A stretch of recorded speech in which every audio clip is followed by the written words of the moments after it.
I found out my wife was sleeping with my business partner when his wife handed me a USB drive in a Target parking lot at 7 in the morning. Watch it before you do anything stupid, Emily Bradshaw said through my car window, her face pale and drawn. I'm filing today. You should too. Then she walked away, got into her Lexus, and drove off, leaving me sitting there with a piece of plastic that would detonate my entire life. I didn't watch it right away. I had a meeting at 9 with a potential investor for our construction company, the one I'd built from nothing over 12 years, the one that now employed 43 people. The one my best friend since college, Tyler Bradshaw, and I had grown from a two-man framing crew into a multi-million-dollar operation. The meeting went well. The investor, an older gentleman named Robert Winters, seemed impressed with our portfolio. Tyler was charming as always, cracking jokes, talking about our expansion plans. I smiled and nodded and felt the USB drive burning a hole in my jacket pocket like a live coal. You seem distracted, Josh, Robert said as we wrapped up. Just tired, I lied. New baby at home. Tyler clapped me on the shoulder. Yeah, little Emma's got him up all night. But that's what coffee's for, right, buddy? I looked at his hand on my shoulder, the same hand that had been gripping a beer bottle at my wedding 7 years ago when he'd toasted to eternal friendship. The same hand I'd shaken when we'd signed our partnership agreement. The same hand that had helped me move furniture into the house my wife Natalie and I had bought in the suburbs. I wanted to break every finger. Instead, I smiled. Right, that's what coffee's for. After Robert left, Tyler suggested lunch. I told him I had to check on the Riverside project. He bought it without question. Why wouldn't he? We'd never lied to each other before, or so I'd thought.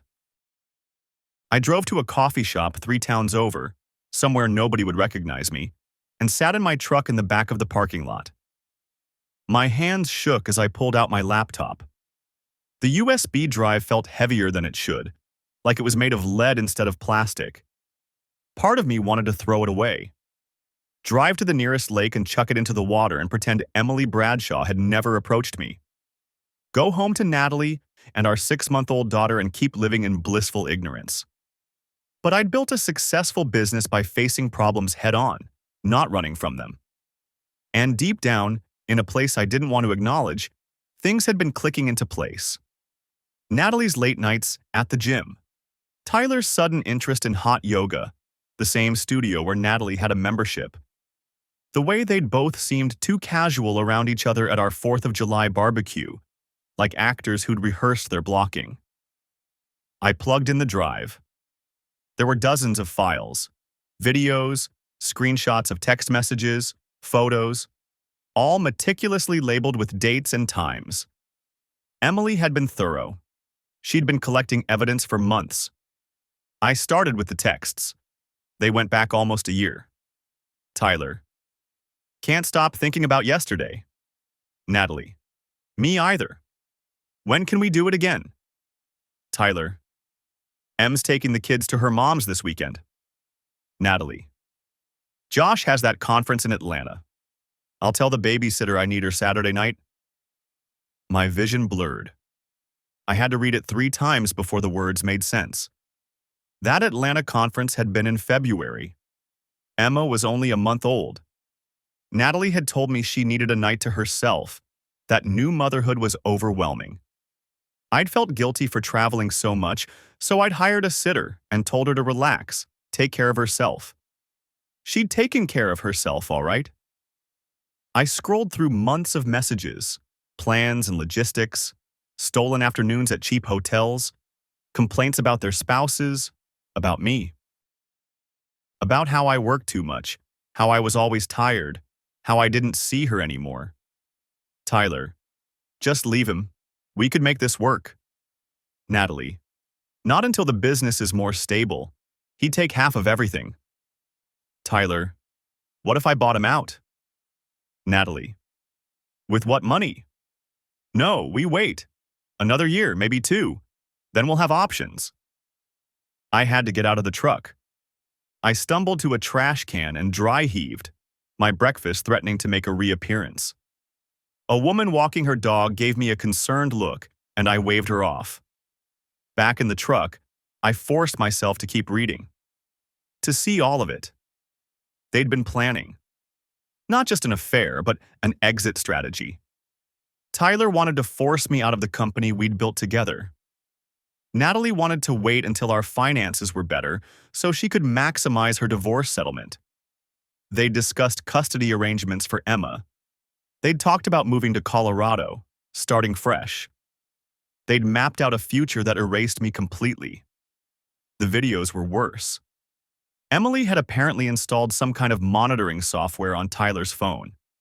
There was footage of them at a hotel, kissing in the parking lot, getting into Tyler's truck after a business dinner. I remembered. One where Tyler had told me he was meeting with a supplier. More texts, these ones explicit, describing what they wanted to do to each other. I watched my wife, the woman who'd walked down the aisle toward me in a white dress, who'd cried when Emma was born, who still kissed me goodbye every morning, plan my destruction with the man I'd trusted more than anyone. The laptop screen blurred. I closed it, slid it back into my jacket, and sat there in the truck with the engine ticking as it cooled. My phone showed 10:47 a.m. Natalie would be at hot yoga until noon. Tyler was probably back at the office, feet up on his desk, scrolling through his phone. Maybe texting my wife about how well the meeting went, how I suspected nothing. I pulled out my phone and stared at Natalie's name in my contacts. My thumb hovered over it. Then I put the phone down. Not yet. Emily had spent months collecting evidence. Methodical. Strategic. She hadn't confronted Tyler the moment she discovered the affair. She'd waited, documented, built her case. The woman had installed monitoring software on her own husband's devices, and I'd bet everything she'd already filed the divorce papers before handing me that USB drive. I needed to think like her. Not like the guy who'd just had his guts ripped out. The business came first. Tyler and I had built something worth protecting, and according to those text messages, he was already planning how to force me out. I pulled up my phone again and scrolled to our attorney's number. Gerald Paxton.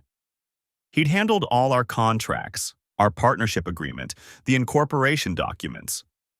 Good lawyer, expensive, worth every penny.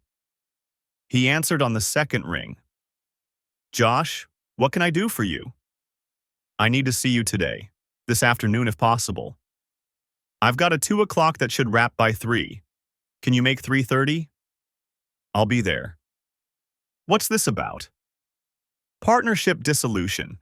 I'll bring documentation. There was a pause. You and Tyler? Yeah. I'll clear my schedule after 3. Take as much time as you need. I ended the call and sat there, feeling the first stirrings of something that wasn't quite rage and wasn't quite grief. Something colder. More useful. My phone buzzed. A text from Natalie. Running to the store after yoga. Need anything? I stared at those words.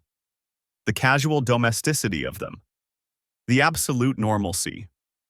This was what she did. She went to yoga, she texted me about groceries, she kissed me in the morning and came to bed at night. And somewhere in between all that ordinary life, she'd been planning my destruction with my best friend. We're good, I typed back. See you tonight. 3 dots appeared. Then, love you. My hand tightened around the phone hard enough that the case creaked. I started the truck and pulled out of the coffee shop parking lot. I had 4 hours before my meeting with Gerald. 4 hours to figure out exactly what I was going to do. The drive back into town took 20 minutes. I didn't go to the office. Instead, I found myself pulling into the parking lot of a different Target. Not the one where Emily had ambushed me this morning, but the one on the south side of town. I sat there and made a list on my phone. Immediate priorities. 1. Protect business interests. 2. Secure finances. 3. Document everything. 4. Find my own attorney, family law. 5. Paternity test. That last one made my stomach turn over. Emma. 6 months old, with Natalie's dark hair and what I'd thought were my eyes. But according to those messages, the affair had started when Emma was a month old. Which meant, no, I couldn't think about that yet. I added another item to the list. 6. Do not let them know I know that was critical. The moment Natalie or Tyler suspected I'd found out, they'd accelerate whatever plans they had in motion. I needed time to shore up my defenses, to understand exactly what I was dealing with. My phone rang. Tyler's name on the screen.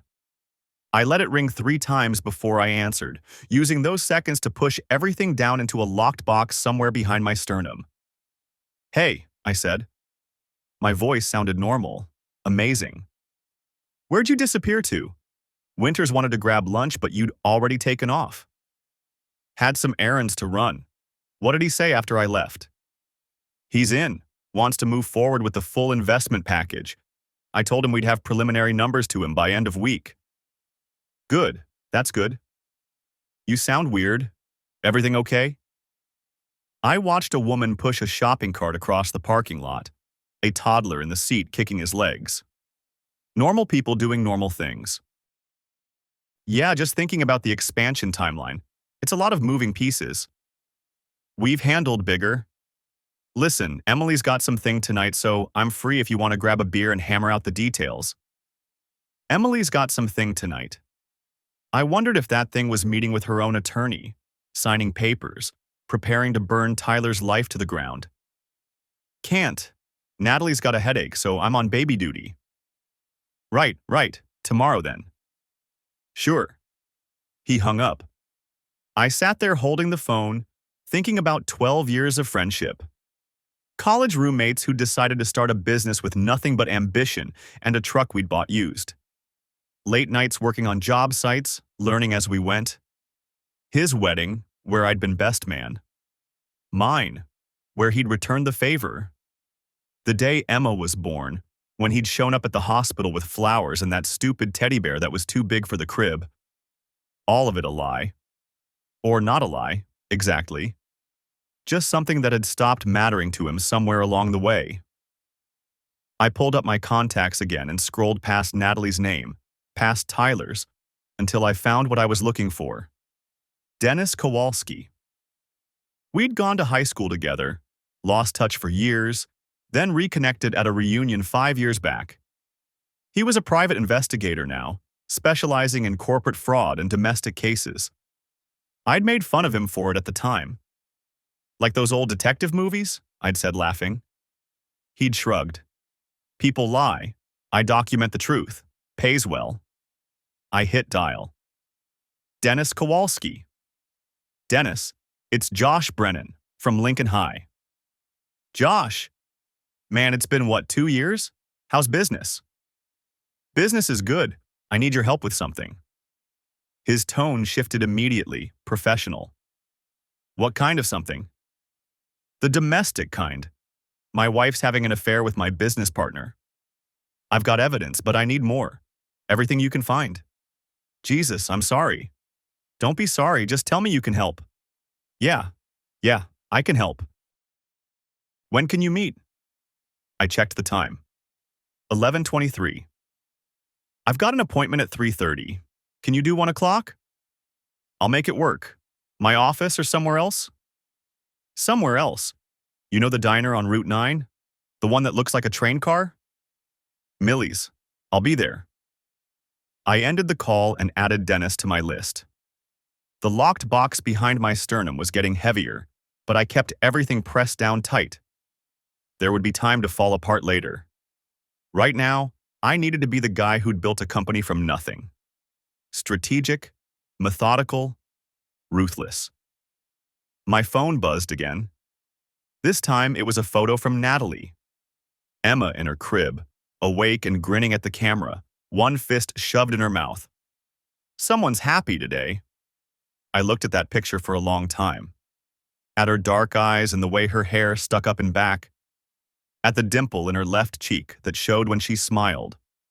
Item 6 on my list stared back at me. Paternity test.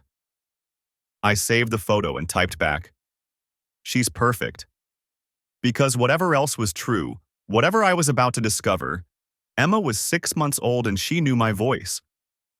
She reached for me when I came home. She fell asleep on my chest while I watched late-night television, her tiny hand fisted in my shirt. The affair had started when she was a month old, which meant Natalie had been pregnant, had given birth, had looked me in the eyes while I held our daughter for the first time, and already she'd been planning this. Or maybe Emma wasn't mine at all. I put the phone down and pressed the heels of my hands against my eyes until I saw stars. One step at a time. Dennis at 1, Gerald at 3:30. Then home to have dinner with my wife and smile and pretend everything was fine. I could do this. I had to. The letter arrived on a Tuesday, slipped between a credit card offer and a flyer for gutter cleaning. Plain white envelope, my name and address handwritten in careful cursive. No return address. I almost threw it away with the rest of the junk mail. Something stopped me. Maybe the weight of it, or the way my name looked in that old-fashioned script. I opened it standing in the driveway, truck still running behind me, groceries getting warm in the cab. Dear Mr. Brennan, we've never met, and you have no reason to trust what I'm about to tell you. My name is Patricia Caldwell. 32 years ago, I had an affair with your father-in-law, Richard Cole, that lasted nearly 5 years. My first thought was that this was some kind of scam. My second thought was to wonder why anyone would think I'd care about my father-in-law's ancient history. Richard had died 3 years ago. Heart attack on the golf course, quick and clean. Natalie had been devastated. I kept reading. I'm writing because I saw the announcement of your daughter's birth in the paper last year. I don't keep tabs on the Cole family, but I still live in Millbrook, and certain names catch my eye. When I saw that photograph of your wife holding your baby, I saw Catherine. Not just a resemblance, a replication. Richard used to say that Natalie was her mother made over. He said it with pride, but also with something else. Fear, maybe. Or resignation. I'm an old woman now, Mr. Brennan. 73, with nothing to gain from causing trouble. But I've carried certain knowledge for 3 decades, and my conscience won't let me die without passing it along. Your wife is a copy of her mother. Ask how her first husband died. Your mother-in-law never had a first husband. Officially. But unofficially, there was a man named David Reeves. He was Richard's business partner in the early days, before Cole Development became what it is now. Catherine was married to David first. They were together for 4 years. David died in a car accident. Single vehicle collision, late at night, on a road he'd driven 1,000 times. The police ruled it an accident. No other cars involved. David had been drinking, they said. 6 months later, Catherine married Richard. Richard bought out David's share of the company from his estate for pennies on the dollar. Cole Development expanded rapidly after that. Richard always said David's death was the worst thing that ever happened to him, but it was also, his words, the making of everything we have. I learned about David from Richard during one of our late-night conversations. He'd had too much to drink. He told me that Catherine had been unhappy with David, that David had been holding the business back, that Catherine had ambitions David couldn't match. He told me that 3 weeks before David died, Catherine had asked Richard if he'd ever thought about what the company could become without David's conservative approach. She'd asked him if he ever imagined what they could build together. Richard never said Catherine killed David. He never said she arranged it. But he said that after David died, he understood what Catherine was capable of. He said he spent his entire marriage making sure he never disappointed her, never held her back, never became an obstacle. He said, I watched her mold Natalie from birth. Everything Catherine is, Natalie will be. She's too smart not to learn, too observant not to understand how her mother got everything she wanted. Mr. Brennan, I don't know your situation. Maybe you have a happy marriage. Maybe I'm an interfering old woman seeing patterns where none exist. But when I saw your wife's face in that photograph, Holding that baby, I saw Catherine at the same age, and I remembered Richard's fear. I remembered that he told me, near the end of our affair, that he could never leave Catherine. Not because he loved her, though he did, in his way, but because he'd seen what happened to men who stood between Catherine and what she wanted. I hope I'm wrong. I hope your marriage is nothing like theirs. But if you've noticed anything strange, anything that doesn't quite add up, I urge you to look deeper. Some patterns run in families. Sincerely, Patricia Caldwell. At the bottom of the page, she'd written a phone number. I stood in the driveway for a long time, groceries forgotten. The letter trembled in my hands, not from fear, but from the sudden, terrible clarity of recognition. David Reeves, Catherine's first husband. The man who died conveniently, tragically, leaving his business partner free to marry his widow and build an empire. Tyler Bradshaw, my business partner. The man currently planning my professional and personal destruction with my wife. The pattern wasn't just similar, it was identical. I pulled out my phone and called Dennis Kowalski. I need you to research someone, I said when he answered. David Reeves. Died in a car accident approximately 33 years ago in Millbrook. I need everything: police reports, autopsy, insurance claims, witness statements, everything. What's this about? Dennis asked. Pattern recognition, I said, and I need it yesterday. I'll have preliminary information by tomorrow afternoon. I hung up and dialed Gerald Paxton next. I need to ask you something, I said. Hypothetically, if someone wanted to make a car accident look accidental, how would they do it? There was a long pause. Josh, what are you... Hypothetically, another pause. Tampering with brake lines, mechanical sabotage that wouldn't be obvious without detailed inspection, drugging someone enough to impair them but not enough to show up as suspicious in a standard toxicology screen, waiting for the right weather conditions, the right road, the right time of night. His voice had gone careful, measured. Why are you asking me this? Because I think my wife might be planning to kill me. The words came out flat, factual, like I was discussing a business projection. I'm coming to your office, Gerald said. Don't go home. Don't go anywhere alone. I'll be there in 20 minutes. He hung up before I could respond. I looked down at the letter again. Your wife is a copy of her mother. All those late nights Tyler and Natalie had been planning our futures, discussing timelines, strategizing the business dissolution. What if divorce wasn't their actual endgame? What if it was just the backup plan, the civilized option, the one they'd pursue if something cleaner didn't present itself first? What if I was David Reeves, and Tyler was Richard Cole, and Natalie was simply following the blueprint her mother had drawn 33 years ago? My phone buzzed. Text from Natalie. Running late at yoga. Can you pick up Emma from your mom's? I stared at the message. Yoga. The same yoga studio where she'd been meeting Tyler, where they'd been planning their future, where they'd been building their conspiracy, or where she was establishing an alibi. I thought about my truck. The brakes had felt soft yesterday. I'd meant to get them checked, but hadn't gotten around to it. Just normal wear, I'd assumed. I thought about the life insurance policy Natalie had suggested I increase 6 months ago, right after Emma was born. We need to protect our family, she'd said.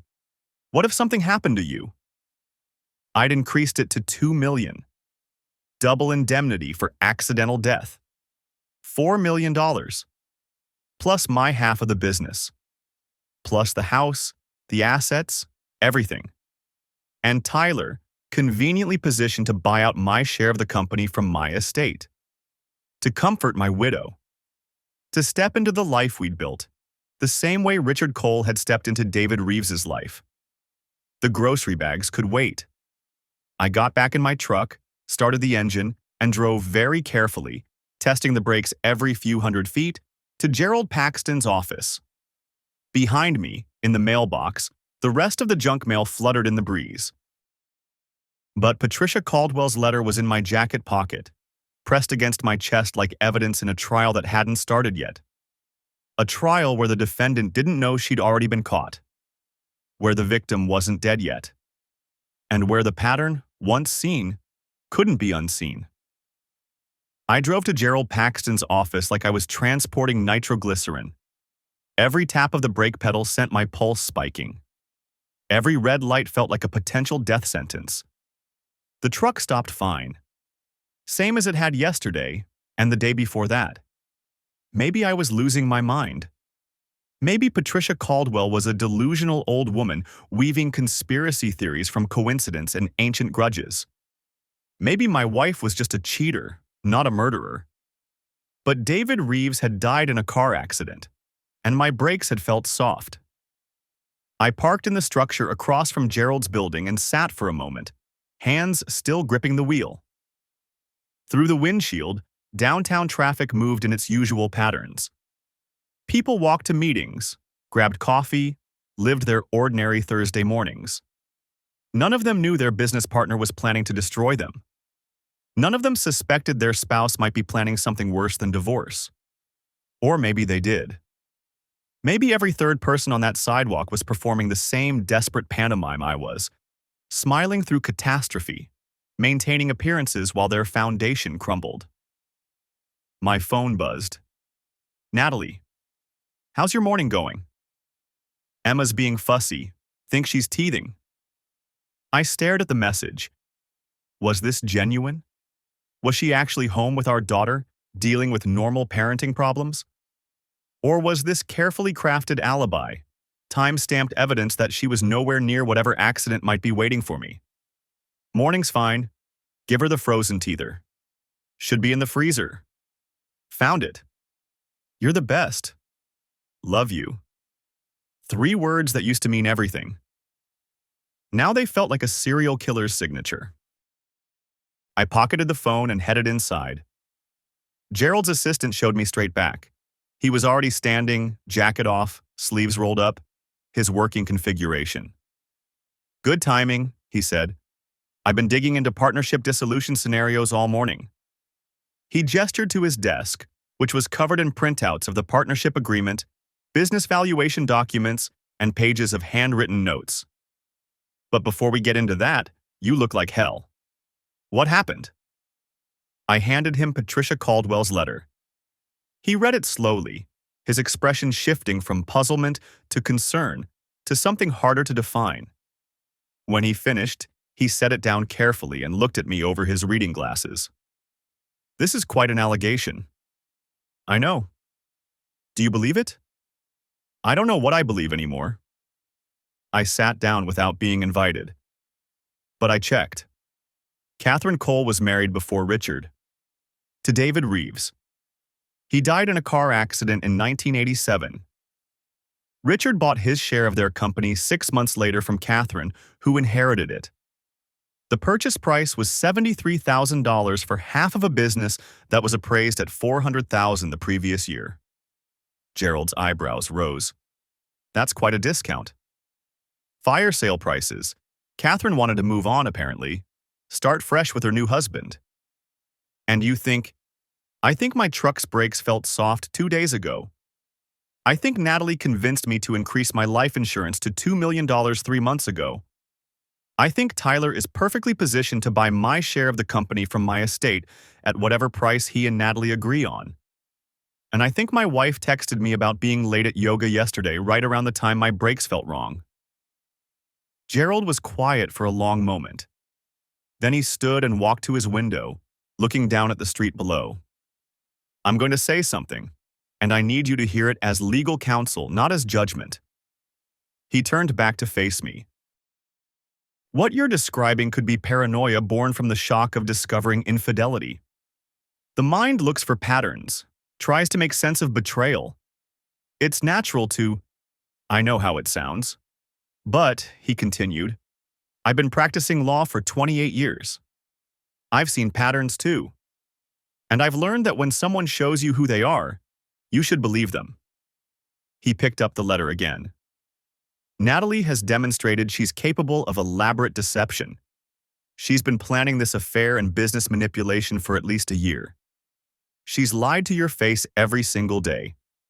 So the question isn't whether she's capable of something worse. She clearly is. The question is whether she's actually doing it. How do I find out without tipping my hand? You already have someone on that. Gerald returned to his desk. Dennis Kowalski is investigating the Reeves death. Let him work. In the meantime, we take precautions. He pulled out a legal pad and started writing. First, you get your truck to a mechanic today. Someone you trust, not your regular guy. Have them do a complete brake inspection. If they find anything at all, you don't drive that vehicle again, and we bring in law enforcement. I nodded. Second, you vary your routines. Different routes to work, different times, different locations. Make yourself unpredictable. That'll be noticed. Good. If there's a plan in motion, disrupting patterns forces adaptation. Adaptation creates opportunities for mistakes. He kept writing. Third, we accelerate your protection strategy. I'm going to draft a new will today. You'll sign it tomorrow. It explicitly excludes Natalie from any inheritance if you die while divorce proceedings are pending or within 2 years of filing. Your assets go into a trust for Emma, managed by an independent trustee. Will that hold up? In this state, absolutely. Especially with the evidence of her affair and conspiracy to defraud you in the business. No judge will override that will. He looked up. But here's the key part. We make sure Natalie knows about it. I blinked. What? If she's planning what you think she's planning, her entire motivation is financial. Tyler gets the business, she gets the insurance money and whatever she can extract from your estate. But if she knows that killing you gets her nothing, that in fact it guarantees she gets nothing, there's no point. You want to tell her we're changing my will? Not directly. Too obvious. Gerald tapped his pen against the pad. But we let it slip. Maybe your accountant mentions it. Maybe there's a document she finds. The point is, we eliminate her incentive while maintaining your cover. It was elegant. Brutal, but elegant. What about Tyler? If he's involved, same principle. We make it clear that your death doesn't benefit him. In fact, we structure things so that if you die, your shares go to a neutral third party with instructions to sell to the highest bidder on the open market. Tyler would have to compete for them, probably pay more than they're worth, and deal with whoever else might buy in. Gerald smiled thinly. Suddenly you're worth more alive than dead. When can we do this? I'll have the will drafted by end of business today. You come in tomorrow morning, we execute it with proper witnesses. Then we start the information leak. He made another note. I'm also going to recommend you install a dash cam in your truck, front and rear. The kind that runs continuously and uploads to cloud storage. You really think? I think that if something happens to you, I want a record of what led up to it. His expression was serious. And I think that if someone knows they're being recorded, they're a lot less likely to try something. My phone buzzed again. I glanced at it. Dennis Kowalski. Need to talk. Found something on the Reeves case. Can you meet? I showed Gerald the message. Go, he said. But Josh, be careful. If Patricia Caldwell is right about Catherine, and if Natalie really is following her mother's playbook, then you're at the most dangerous point right now. You know too much, but she doesn't know you know. That window closes the moment she suspects. What happens then? Then either she accelerates her timeline or she abandons it entirely. He handed me back the letter. Either way, the next few days are critical. Don't be alone with her if you can help it. Don't eat or drink anything she prepares.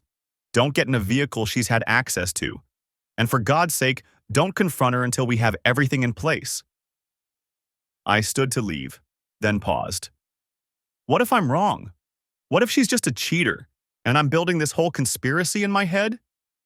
Gerald considered that. Then you've taken sensible precautions to protect your assets during a divorce, and you've wasted some time and money on investigations. You'll feel foolish, but you'll be alive and solvent. He met my eyes. But if you're right and you do nothing, then you're David Reeves. And your daughter grows up without a father, raised by a woman who killed him. I nodded and headed for the door. Josh, Gerald called after me. Get your brakes checked, today. The mechanic's shop smelled like motor oil and old coffee. I'd driven 40 minutes out of my way to a place Dennis recommended. A guy named Frank Delgado, who'd worked accident reconstruction for the state police before retiring into private work. Frank had my truck up on the lift, his weathered hands tracing the brake lines with the kind of attention surgeons reserve for arteries. I stood below, arms crossed, watching him work in silence. How long since you had these serviced? Frank called down. 6 months, right on schedule. He grunted, moving along the line toward the rear axle. His flashlight beam caught something, and he stopped. Stayed there for a long moment. Mr. Brennan, you're going to want to see this. I climbed the stairs to the platform. Frank pointed to a section of brake line near the rear passenger wheel. Even to my untrained eye, something looked wrong. The metal showed scoring marks, deliberate scratches that had worn through the protective coating. This is a partial cut, Frank said, his voice flat and professional. Someone scored it deep enough to weaken the line but not sever it completely. With normal driving, the pressure and vibration would do the rest over time. Maybe a week, maybe 2. Depends on how much highway driving you do, how hard you brake. My mouth had gone dry. You're certain? 23 years with the state police. I've seen this exact pattern in 4 separate cases. He straightened, meeting my eyes. 3 were attempted murder. 1 was successful. You're lucky you brought it in when you did. Another few days of driving and this line would have blown. At highway speeds, with no rear brakes and compromised front brake pressure, you'd have had maybe 30% stopping power. If that. I pulled out my phone, hands steadier than I expected. I need you to document everything. Photos, written report, the works. And I need the damaged section preserved as evidence. Already planning on it. Frank wiped his hands on a rag. I'm calling the police. This is attempted murder, Mr. Brennan. Not yet. The words came out harder than intended. I have reasons, legal ones. But I need your documentation dated and sealed. Can you do that? Frank studied me for a long moment. I can. But if something happens to you, if something happens to me, you'll have everything you need to make sure the right person goes to prison. I met his gaze. That's exactly why I'm here. Dennis called while I was driving the rental sedan back toward town. Frank had insisted I leave the truck for a complete brake system replacement and additional safety inspection.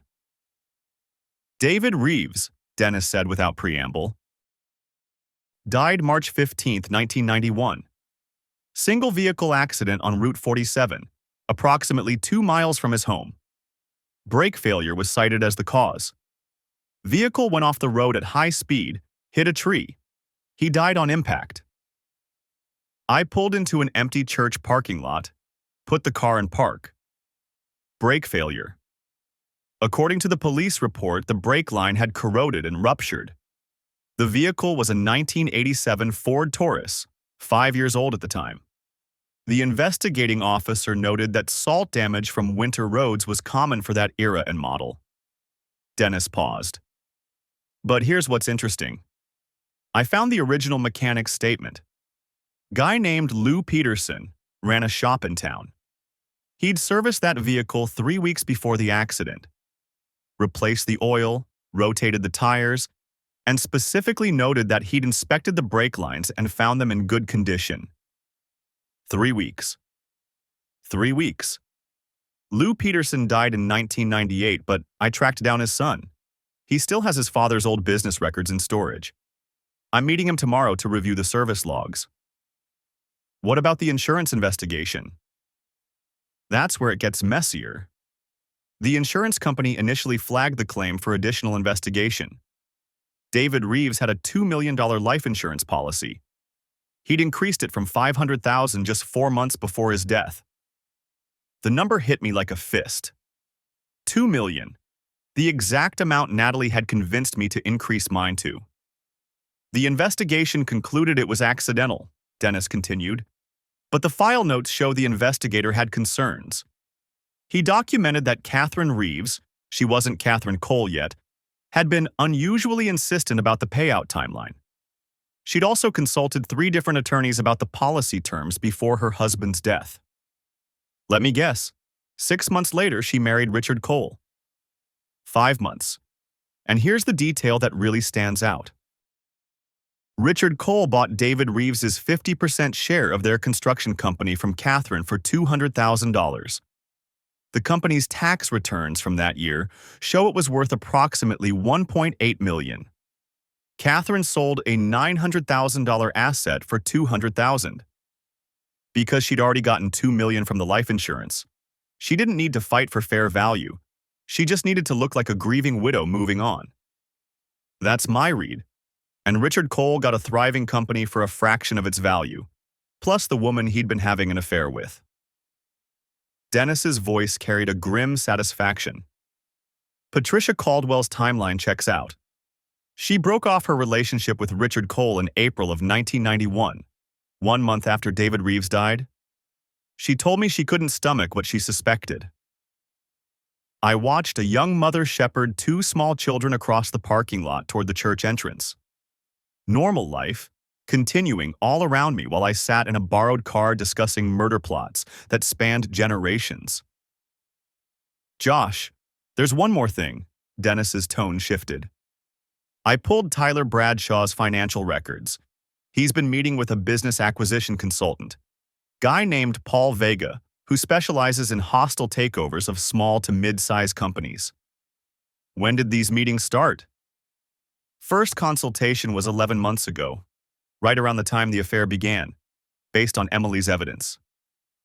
The timeline crystallized. Tyler and Natalie hadn't just been planning an affair. They'd been planning a complete takeover. My business, my assets, my life insurance, everything I'd built, everything I owned, packaged and transferred to them. And if the pattern held, if Natalie truly was a copy of her mother, as Patricia had warned, then I wasn't supposed to survive to contest any of it. I'm meeting with Gerald tomorrow, I said. I need you there. Bring everything you found. Already planned on it. Josh, one more question. Dennis hesitated. Have you changed your daily routines like we discussed? Different routes to work, different times. I've been staying late at the office telling Natalie I'm meeting with contractors. She thinks I suspect nothing. Good. Keep it that way. But Josh, don't go home alone at night. Don't drink anything you didn't open yourself. Don't. I know. My reflection stared back at me from the rearview mirror. I looked older than I had 3 days ago. I'm already dead in their timeline, Dennis. I'm just making sure I stay alive long enough to ruin it. That evening, I sat in my office after everyone had gone home, the building silent around me. The partnership agreement lay spread across my desk. 12 years of friendship and business reduced to legal language and signature lines. Gerald had walked me through it months ago when we'd renewed our corporate structure. Tyler and I each owned 45%. The remaining 10% was held in reserve for future investors or key employees. In the event of one partner's death, the deceased's shares would be offered first to the surviving partner at a price determined by an independent valuation. But there was a clause we'd added almost as an afterthought, something Gerald had suggested for estate planning purposes. If the surviving partner was found to have caused or contributed to the other partner's death, all shares would immediately transfer to the deceased partner's designated beneficiary, and the surviving partner would forfeit all ownership rights. We'd laughed about it at the time. Tyler had made a joke about not poisoning my coffee. I'd promised not to push him off any job sites. The clause had seemed paranoid and unnecessary. Now it might be the only thing standing between my daughter and poverty. My phone buzzed. A text from Natalie. When are you coming home? Emma keeps asking for daddy. Emma was 6 months old. She couldn't ask for anything beyond milk and sleep and clean diapers. But Natalie had always been good at small manipulations, little guilt trips wrapped in maternal concern. I typed back, "Late meeting ran over. Don't wait up. Love you." The lies came easier now. Maybe that's what betrayal did. Taught you to mirror the deception reflected back at you. Another text arrived, this one from Emily Bradshaw. Tyler's been on the phone all evening. Keeps mentioning timeline and moving up the schedule. Be careful. I stared at those words. Moving up the schedule. Frank had said another few days of driving would have blown the brake line. Another few days. They were getting impatient, or nervous, or both. I forwarded Emily's text to Dennis, then pulled up my life insurance policy on the computer. The $2 million policy Natalie had been so insistent about. I read through the terms carefully, looking for the detail I remembered from when we'd signed the paperwork. There it was. Suicide clause. No payout if death occurs within 2 years of policy initiation. But accidents? Accidents paid out immediately, full value, no questions beyond standard investigation. My hands were shaking again. I pressed them flat against the desk, forcing steadiness. Tomorrow, I'd meet with Gerald and Dennis. We'd lay out everything, the evidence, the pattern, the brake line, the timeline. We'd build a case so airtight that when this finally exploded into the open, there'd be no room for doubt. But tonight, I had to go home. Had to kiss my wife and hold my daughter and pretend everything was fine. Had to sleep in a house with a woman who might be planning my murder. The office felt very quiet, very empty. Outside the window, the parking lot lights cast long shadows across the pavement. I sat there for a long time, watching those shadows, thinking about patterns and inheritance and the terrible things people do for money.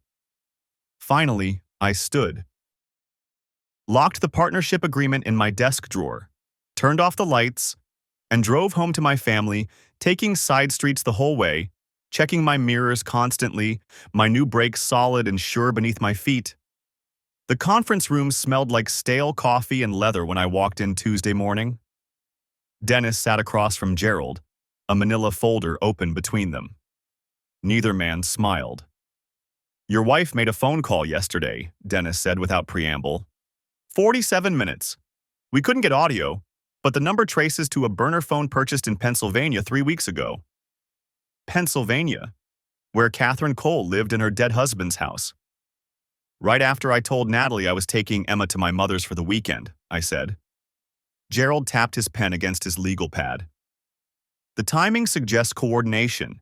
You announce a change in routine, she immediately contacts someone who uses operational security. Dennis slid a photograph across the table. This was taken at a rest stop outside Harrisburg yesterday afternoon. The image showed Tyler pumping gas into his BMW. The timestamp read 2:47 p.m. He told Emily he had a supplier meeting in Baltimore, Dennis continued. Baltimore is south. Harrisburg is north. He drove 4 hours in the wrong direction, stayed 90 minutes, then drove back. Got home at 11, claiming traffic was hell. I studied Tyler's face in the photograph. He looked relaxed, casual. A man stopping for gas, not a man driving 8 hours for a secret meeting. You think he met with Catherine? The burner phone pinged off a tower 6 miles from that rest stop at 3:15 p.m., Dennis said. Then went dark. Professional counter-surveillance. They pulled the battery. Gerald made a note. That establishes a pattern of coordination between all 3 parties. Mother, daughter, and accomplice acting in concert. There's more. Dennis pulled out another document. I had a colleague in Pennsylvania do some digging into David Reeves's accident. The original police report was bare bones. Single vehicle collision, brake failure, no witnesses. But the insurance investigator's notes tell a different story. He spread out photocopied pages covered in handwritten observations. The investigator found it suspicious that Reeves had just increased his life insurance, that his business partner stood to benefit substantially, and that the brake line failure occurred on a specific type of steel line that corrodes slowly when scored. Dennis pointed to a highlighted passage. He recommended denying the claim pending further investigation. But they paid out, I said. $2 million, 6 weeks after the accident. The investigator's supervisor overruled him, cited insufficient evidence of foul play. That supervisor? Dennis smiled without humor. Retired 3 months later and bought a vacation home in Hilton Head. Cash purchase, $300,000. The room went quiet. Gerald broke the silence. You're suggesting Richard Cole bribed an insurance supervisor to approve a fraudulent claim? I'm suggesting that 33 years ago, someone with money and motivation made a problem disappear, Dennis said. And now we're seeing the exact same playbook. Different players, same script. I thought about Natalie's face when she'd suggested the life insurance increase. Concerned, loving. Emma needs security, Josh. If something happened to you, the same words Catherine probably used on David Reeves. What about the original investigator? I asked. The one who flagged it as suspicious? William Foster, retired now, lives in Pittsburgh. I spoke with him yesterday. Dennis flipped to another page. He remembers the case, says it bothered him for years. He kept his personal notes, said he always suspected he'd been right, that Cole had gotten away with murder. Will he testify? If it comes to that, yes. But his evidence is 33 years old and he never proved anything. It establishes pattern and motive, but it won't convict anyone. Dennis looked at me directly. What it does do is give us leverage. Gerald leaned back in his chair. We need to discuss your immediate safety. If they've accelerated the timeline, they have. I pulled out my phone and opened the text message that had come through at 6 that morning. From Natalie. Tyler suggested we all go to the cabin this weekend. Get away from everything. What do you think? The cabin. Tyler's family property in the mountains, 3 hours from the nearest hospital. Wind-in roads, steep drops, no cell service. She's never suggested the cabin before, I said. She hates it. Says it's too rustic, too isolated. Dennis and Gerald exchanged looks. That's the kill box, Dennis said flatly. Remote location, dangerous roads, no witnesses. They stage an accident. You're dead before anyone finds you. Natalie plays the grieving widow, Tyler consoles his best friend's wife, and 6 months later they're together. Just like Catherine and Richard. My hands were steady as I set the phone down. The fear had burned away days ago, leaving something colder behind. What did you tell her? Gerald asked. Nothing yet. She's expecting an answer. Gerald made another note. We leak the new will today. Let them know that killing you accomplishes nothing. Natalie gets nothing, Tyler gets nothing, and Emma's guardianship goes to your mother with an independent trustee managing the funds. That removes their financial motive, Dennis agreed. But it might not remove the threat entirely. If Natalie's following her mother's pattern, this isn't just about money. It's about control, about winning. Catherine didn't just want Richard's money. She wanted his company, his life, everything David Reeves had built. So even without the payout, Natalie might still want me dead, I said. Out of spite, yes. Or to clear the path for her relationship with Tyler. Dennis pulled out one more document. Which brings us to the paternity test. The lab rushed the results. My chest tightened. I hadn't let myself think too hard about this possibility, hadn't allowed the question to fully form. Emma's dark hair, her blue eyes, the way she smiled. The test confirms you're Emma's biological father, Dennis said. The relief hit like a physical blow.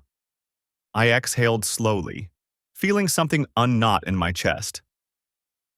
That's good, Gerald said quietly. It means custody won't be complicated by questions of paternity, and it means Emma is genuinely yours. The one pure thing in this mess. The one relationship that wasn't built on lies. So here's where we stand, Gerald said, pulling the conversation back to business. We have evidence of the affair, evidence of the business conspiracy, evidence of attempted murder via the brake line, and circumstantial evidence connecting this to a similar crime 33 years ago. What we don't have is proof that Natalie or Tyler actually sabotaged your truck.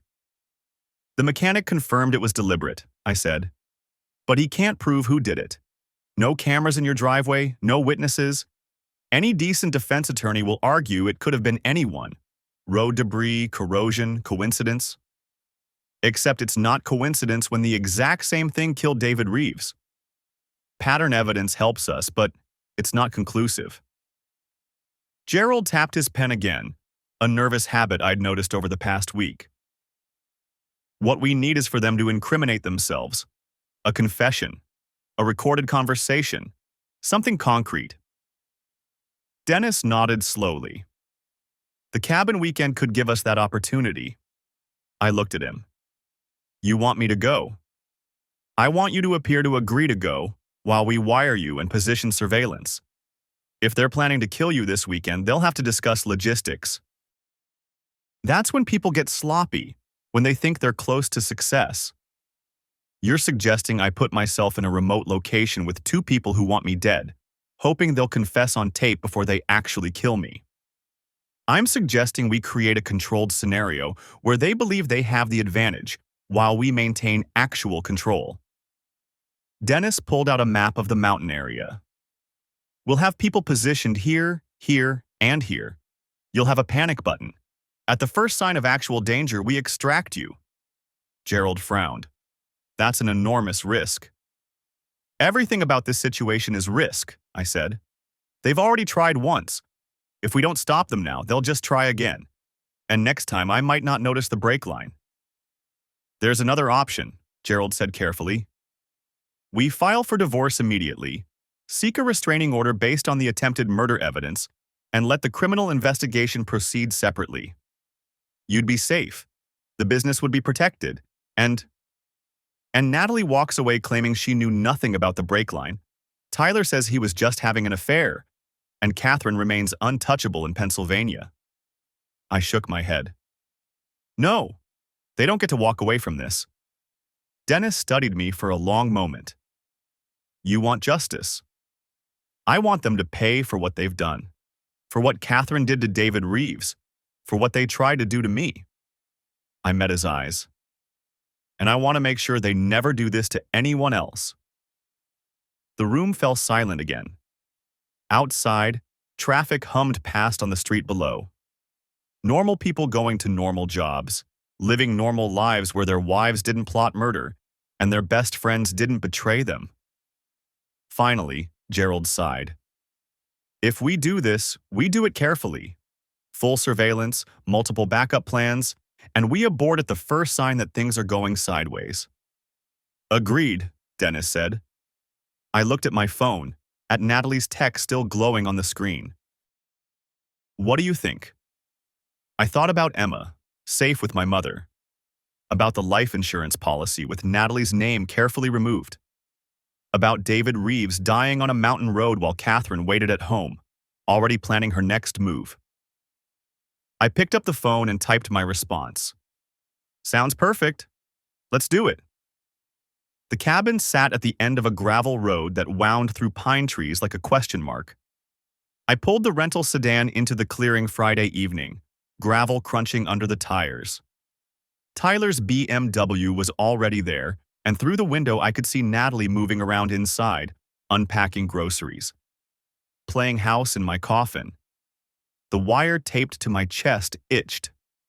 Dennis had positioned 3 surveillance teams in the woods, close enough to respond, far enough to stay hidden. My phone had a panic button app that looked like a weather widget. One tap and they'd come running. I grabbed my overnight bag and headed inside. There you are. Natalie's smile was bright, genuine looking. She kissed me like she meant it. Tyler got here an hour ago. He's already started the grill. Through the back window, I could see Tyler on the deck, beer in hand, arranging charcoal. He waved when he saw me. Best friends on a weekend getaway. I waved back. The evening unfolded with suffocating normalcy. We ate steaks and corn on the cob. Tyler told stories about our early days in business, back when we were young and broke and thought we could conquer the world together. Natalie laughed at all the right moments, her hand occasionally finding mine across the table. If I hadn't known better, I would have believed it. Would have thought this was real. Around 10, Tyler suggested we break out the whiskey he'd brought. Top shelf bourbon, the expensive kind we saved for celebrating major contracts. He poured 3 glasses, handed me one. I took it, but didn't drink. Actually, I've been feeling off all day. Think I'm coming down with something. Concern flickered across Natalie's face. You should rest. We can turn in early. No. You two stay up. I'll just grab some water and lie down. I went to the kitchen, poured the bourbon down the sink when they weren't looking, rinsed the glass. Filled it with water from a bottle I'd brought myself. When I returned, they were sitting closer together on the couch. They moved apart when I entered. I'm heading to bed, I said. Long drive tomorrow. Natalie stood. I'll come with you. Actually, stay up. Enjoy yourself. I'll probably just pass out anyway. She hesitated, then nodded. If you're sure. I was sure, because the bedroom had cameras hidden in my bag, pointed at the living room through the crack in the door. Whatever they discussed tonight, we'd have it on tape.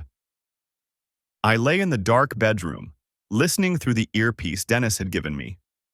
For 20 minutes, nothing. Small talk about the weather, the food, whether we should go hiking tomorrow. Then Tyler's voice, lower. Is he asleep? Give it another 10 minutes. Natalie? He's been exhausted lately. He'll be out cold. Silence. Movement. The sound of glass on wood. This is really happening. Tyler's voice carried an edge now, excitement mixed with nerves. After all the planning, don't get worked up. We stick to the plan exactly like we discussed. Tomorrow morning, the hiking trail, the overlook has that loose railing. Accidents happen. My hands clenched in the darkness. Make it look natural, Natalie said. You try to grab him, but you can't hold on. Tragic accident. His best friend tried to save him. What about the new will? Doesn't matter. My lawyer says I can contest it based on mental instability. The affair revelation, the stress. We'll argue he wasn't in his right mind when he changed it. Besides, once he's gone, who's going to fight me? His mother? She's 70 years old and can barely handle Emma for a weekend. And the business? You buy out his estate, I inherit everything else. We wait 6 months, then we're together. Just like we planned. Just like your parents. A pause. When Natalie spoke again, her voice carried something darker. Pride, maybe. Or satisfaction. My mother taught me that successful women don't wait for permission. They create opportunities.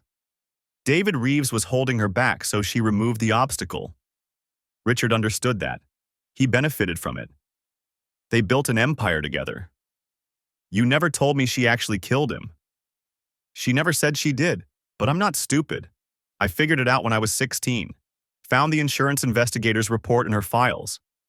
Read about the brake line, the suspicious timing, all of it. A soft laugh. I confronted her. You know what she said? Some men build things, some men maintain them, and some men stand in the way. Your father was the third kind, until he wasn't. Jesus. She taught me everything, Tyler. How to plan, how to be patient, how to make sure you're never the obvious suspect. The affair provides cover. Everyone thinks I'm just a cheating wife, not a dangerous one. By the time anyone suspects, it'll be too late to prove anything. My heart hammered against the wire. In my earpiece, I heard Dennis's voice. We have enough. Say the word and we extract you now. But I stayed silent, listening. What about Emma? Tyler asked. What about her? She's 6 months old. She won't remember him. We'll tell her stories about her father, how tragic it was. She'll grow up with both of us, a ready-made family. You really are your mother's daughter. I take that as a compliment. They were quiet for a moment. Then Tyler, I should go check on him, make sure he's actually asleep. Footsteps approached the bedroom. I closed my eyes, regulated my breathing, stayed perfectly still. The door creaked open. Light from the living room spilled across the bed. Tyler stood there for what felt like an eternity. Then the door closed again. Out cold, he said. Tomorrow morning, we end this. Tomorrow morning, Natalie agreed. We get everything we want. I lay there in the dark, listening to them plan the details. The timing, the location, the story they'd tell. Every word recorded, every confession captured. At midnight, I heard them go to their separate rooms, maintaining appearances even here. I waited another hour, then tapped the panic button. 3 minutes later, my phone buzzed. A text from Dennis. Teams in position. We move at dawn. Stay in your room until then. I didn't sleep. Just lay there thinking about patterns and inheritance, about mothers teaching daughters that murder was just another form of ambition, about best friends who'd shake your hand while planning your death. At 6 a.m., I heard movement in the cabin. Natalie and Tyler getting ready, making coffee, discussing the hiking trail, playing their parts. I got dressed, grabbed my bag, and walked out into the living room. They both turned, smiling. Morning, Natalie said. Feeling better? Much better. I looked at Tyler. Ready for that hike? Absolutely. The overlook at sunrise is incredible. I bet it is. We headed out, following the trail that wound up through the pines.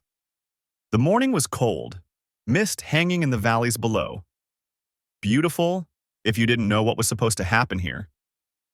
The overlook came into view, a wooden platform jutting out over a cliff, the railing exactly as unstable as Tyler had described. 100-foot drop to rocks below. Fatal, definitely. Tragic. Tyler went first, testing the railing with theatrical caution. Careful here. This section feels loose. I walked up beside him, looked out over the valley. The sun was just breaking through the mist, turning everything gold and red. Beautiful, I said. Yeah. Tyler moved closer, positioning himself. Real shame about that railing. He reached for me. And that's when Dennis and 6 state police officers stepped out of the tree line, weapons drawn. Tyler Bradshaw, Natalie Brennan, you're under arrest for conspiracy to commit murder. The look on their faces, shock, confusion, then dawning horror as they understood, was something I'll remember forever. The trial took 8 months. The recordings from the cabin were damning, but the prosecution built their case methodically. Frank Delgado testified about the brake line. William Foster, the retired insurance investigator, testified about David Reeves's death. Dennis presented the financial evidence, the timeline, the pattern. Emily Bradshaw testified about discovering the affair, about Tyler's suspicious behavior, about the business consultant meetings. Patricia Caldwell, 73 years old and dying of cancer, gave a video deposition about Richard Cole's confessions, about Catherine's cold calculation, about the pattern she'd recognized and tried to warn me about. And Catherine Cole herself was called to testify. She sat in the witness box like a queen on a throne, silver-haired and imperious, denied everything, called it coincidence, tragedy, misunderstanding. Said her daughter would never do such things, but the jury saw through it, saw the pattern, saw the inheritance of ambition that had killed David Reeves and nearly killed me. Tyler took a plea deal, 15 years for conspiracy to commit murder, plus fraud and attempted insurance fraud. He gave up everything about the planning, the coordination, the role Catherine had played in advising them. Natalie refused to deal, went to trial claiming innocence, claiming Tyler had manipulated her, claiming she'd never intended any real harm. The jury deliberated for 6 hours. Guilty on all counts. The judge gave her 25 years. No parole eligibility for 15. Catherine Cole was charged as an accessory after the fact, plus conspiracy.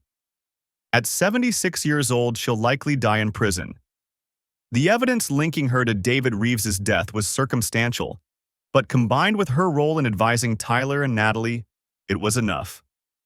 The pattern, finally broken. I sold the business. Couldn't keep working in a place that reminded me of Tyler's betrayal every day. Got fair market value, put most of it in a trust for Emma, kept enough to start over somewhere new. Emma is 3 now. She doesn't remember any of it. The cabin, the trial, the mother who tried to make her an orphan. She knows Natalie as someone who made bad choices and has to be away for a long time. When she's older, when she can understand, I'll tell her the truth. All of it. My mother helps with childcare. Emily Bradshaw moved across the country, trying to escape the shadow of what Tyler did. We exchange Christmas cards. Sometimes I think about reaching out more, but we're both trying to move forward, and some connections are too painful to maintain. I started a new business, smaller, simpler. Just me and 2 employees doing residential renovations. Honest work with honest people. I check references obsessively now. Trust takes a long time to build. I think about David Reeves sometimes. About how he died not knowing why, not understanding that his wife had already erased him from her future. About how close I came to the same fate. Another body on another mountain road, another convenient accident. But I also think about the moment in Gerald's office when he asked if I believed Patricia Caldwell's letter. I'd said I didn't know what to believe anymore. Now I know. I believe that some patterns run in families, passed down like genetic code. I believe that ambition without conscience is just another word for evil. I believe that the people closest to you can be the most dangerous, because they know exactly where to strike. But I also believe that patterns can be broken, that children aren't doomed to repeat their parents' mistakes, that Emma can grow up knowing the truth about her mother without becoming her.